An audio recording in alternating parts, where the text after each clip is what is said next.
Let's make bookmark. अक से खुशबू हूँ बिखरने से ना रोके कोई, और बिखर जाऊं तो मुझको ना समेटे कोई। कांप उठती हूँ मैं ये सोच के तन्हाई में, मेरे चेहरे पे तेरा नाम ना पढ़ ले कोई। जिस तरह ख्वाब मेरे हो गए रेजा रेजा, रेजा रेजा का अर्थ होता है टुकड़े टुकड़े। जिस तरह ख्वाब मेरे हो गए रेजा रेजा, इस तरह से ना कभी टूट के बिखरे कोई। मैं तो उस दिन से हिरासा हूँ, हिरासा का अर्थ होता है भयभीत। मैं तो उस दिन से हिरासा हूँ कि जब हुक्म मिले खुश्क फूलों को किताबों में न रखे कोई। अब तो इस राह से वो शख्स गुजरता भी नहीं, अब किस उम्मीद पे दरवाजे से झांके कोई। कोई आहट, कोई आवाज, कोई चाप नहीं।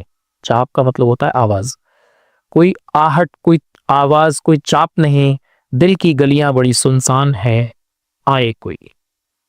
परवीन शाकिर जी की ये प्रतिनिधि कविताओं की किताब जब मैंने पढ़ी तो मैंने सोचा क्यों ना इसको आपके साथ में साझा किया जाए। इसमें इस किताब के अंतर्गत उनकी जो प्रमुख 3 किताबें हैं जिनका मैं नाम बताना चाहूँगा आपको, खुशबू, सदवर्ग और इनकार। उनकी कुछ प्रमुख कविताएं, उनकी गज़लें और उनकी नज़में इस किताब के अंतर्गत हैं। जब मैंने इस किताब को पढ़ा तो मैंने सोचा कि अपने अनुभवों को आपके साथ साझा किया जाए, लेकिन उससे पहले मैं परवीन जी के जीवन के विषय में आपसे थोड़ी चर्चा करना चाहूँगा। परवीन शाकिर उर्दू की एक मशहूर शायरा, उन्हें उर्दू साहित्य में एक विशिष्ट नारीवादी आवाज़ के तौर पर जाना जाता है। उनके जीवन के विषय में बात करूं तो उनका जन्म 24 नवंबर 1952 को कराची, पाकिस्तान में हुआ था। उनके पिता शाकिर हुसैन साकिब भी एक कवि थे जो कि बिहार के दरभंगा जिले के लहरिया सराय से थे, जो कि भारत के विभाजन के बाद कराची में बस गए। परवीन जी ने कराची विश्वविद्यालय से अंग्रेजी साहित्य और भाषा विज्ञान में एमए की डिग्री हासिल की। उन्होंने पीएचडी और बैंक प्रशासन में भी एमए की डिग्री हासिल की।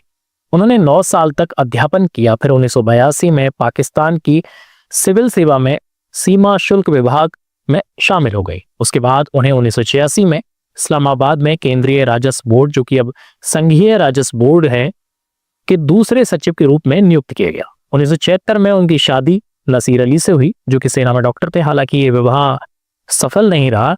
26 दिसंबर 1994 को इस्लामाबाद के एक सड़क दुर्घटना में उनका निधन हो गया। उनके साहित्यिक योगदान की अगर मैं बात करूं आपसे तो परवीन शाकिर जी ने बहुत ही कम उम्र में लिखना शुरू कर दिया था। उन्होंने गज़लें और कविताएं दोनों ही लिखी। उर्दू अखबार में कॉलम और अंग्रेजी दैनिक में भी कुछ लेख भी लिखे। शुरुआत में उन्होंने बीना के उपनाम से लिखा।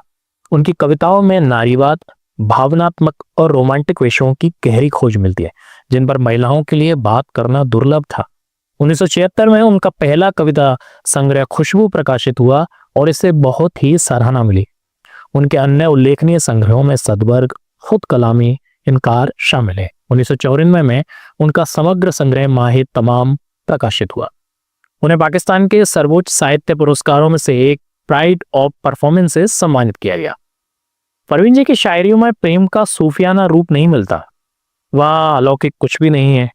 प्यार, यादें, विरह, सपने जो कुछ भी हैं वो सब इसी दुनिया का है, इस जीवन का है, इस हाड़ मास के पुतले का है। परवीन जी की कविता सही अर्थ में एक ऐसी औरत की कविता है जो भावुकता को और साहसिकता की प्रतिमूर्ति है।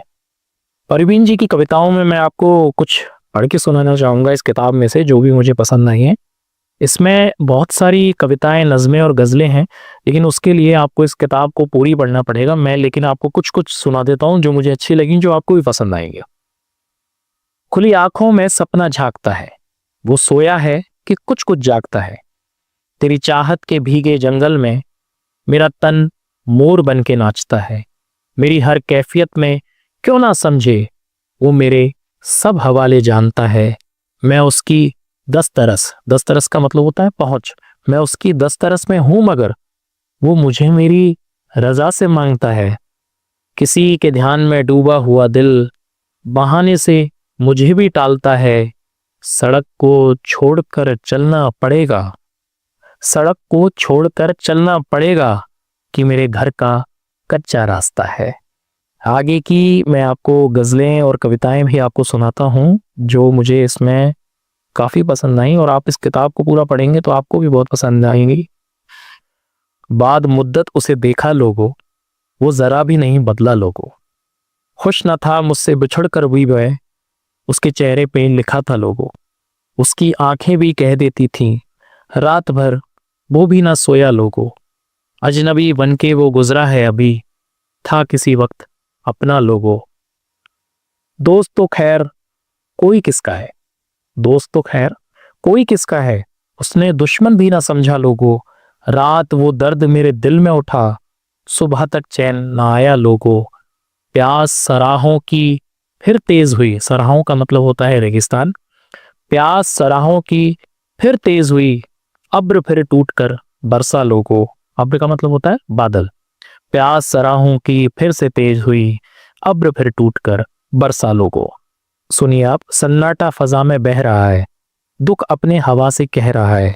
बर्फीली हवा में तन शजर का मतलब होता है पेड़। बर्फीली हवा में तन शजर का होने का अजाब सह रहा है। अजाब का मतलब होता है दर्द।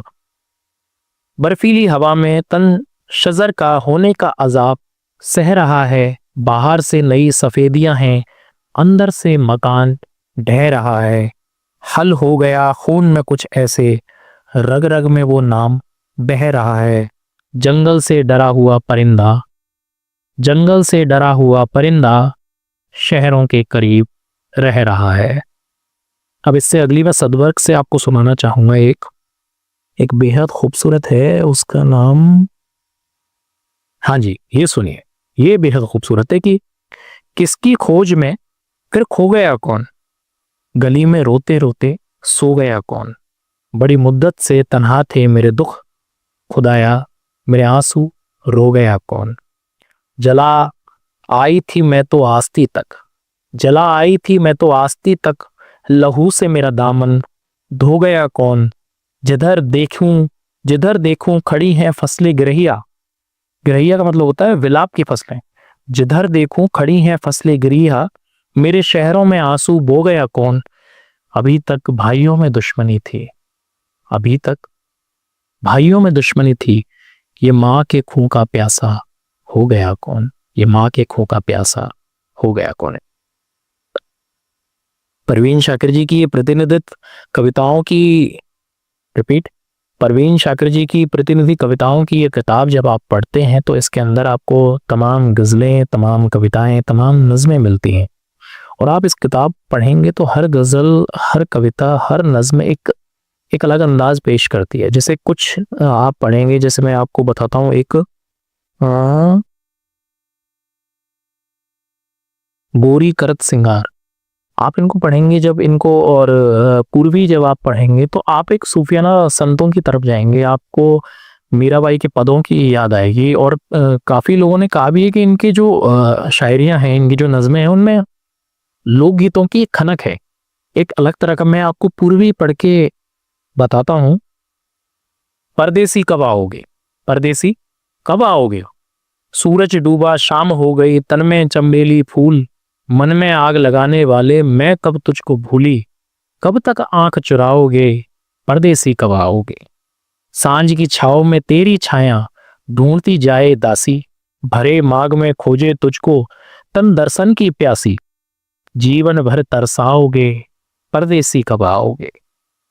भैरो ठाट के अंग बनाया वादी सुर गंधार, संवादी को निखार रंग दे शुद्ध मंधिम सिंगार, कब तक तिलक लगाओगे, परदेसी तुम कब आओगे। हाथ फूल गले की माला, मांग का सुर्ख सिंदूर, सबके रंग हैं फैले पुराने साजन जब तक दूर, रूप ना मेरा सजाओगे, परदेसी कब आओगे। हर आहट पर खिड़की खोली, हर दस्तक पर आंख, हर आहट पर खिड़की खोली, हर दस्तक पर आंख, चांद न मेरे आंगन उतरा सपने हो गए राख, सारी उम्र जलाओगे, परदेसी कब आओगे। तो आपको अगर इतनी खूबसूरत गज़लें, इतनी खूबसूरत कविताएं और इतनी खूबसूरत नज़में पढ़नी है तो मैं आपको ज़रूर कहूँगा कि परवीन शाकिर जी की आप ये किताब ज़रूर लें और इसे पढ़ें। आपको कहीं भी मिल जाएगी, आपको लाइब्रेरी मिल सकती है, आप मार्केट से भी इसको खरीद सकते हैं और इस किताब को आप ज़रूर पढ़िएगा। जब मैंने ये किताब पढ़ी तो इसमें इतनी सारी गज़लें और ये सब पढ़ के मैं खुद इतना खुद को बदले हुए हम महसूस करते हैं। कोई भी कविता, कोई भी गज़ल, कोई भी शेर हम जब पढ़ते हैं तो हमें जिस स्थिति में हम होते हैं उस स्थिति के अनुसार हम उस चीज़ को चुनते हैं। तो आप इसको ज़रूर पढ़िएगा। और इनकी और भी जो किताबें हैं जो मैंने आपको जिक्र किया था, मैं एक बार फिर से बता देता हूँ। जो इनके संग्रह हैं जिसमें खुशबू, सदबर्ग और इनकार, उसकी कुछ कुछ चुनिंदा इसके अंतर्गत हैं। अगर आपको पूरा पढ़ना चाहते हैं तो आप वो तीनों को पढ़िएगा। ऐसी एक और किताब के साथ मैं फिर मिलूंगा। मैं जितेंद्र शर्मा, धन्यवाद। आप सुन रहे थे Let's Mic more than radio. Follow कीजिए हमें हमारे सोशल मीडिया प्लेटफॉर्म्स पर। It's time for news, it's time for more than radio, presenting the first radio news app Let's Mic. Let's Mic is not just a revolutionary idea. Download the app now from Play Store. Available both on Android and iOS mobile phones. Follow us on YouTube, Instagram, Twitter, LinkedIn, Facebook, Telegram, WhatsApp, Snapchat. Let's talk, let's connect, and let's mic.